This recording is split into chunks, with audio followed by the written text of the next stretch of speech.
இது சாமகுமார் ஃபர்ஸ்ட்ல இருக்காரா? ஸ்பீடு பத்தல.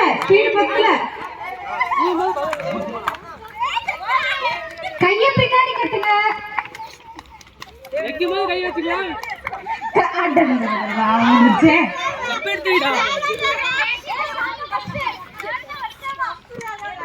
சாமகுமார் ஃபர்ஸ்ட்.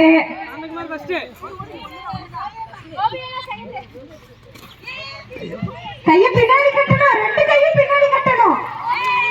கோபியண்ணா செகண்ட். அடுத்து சீக்கிரம். என்ன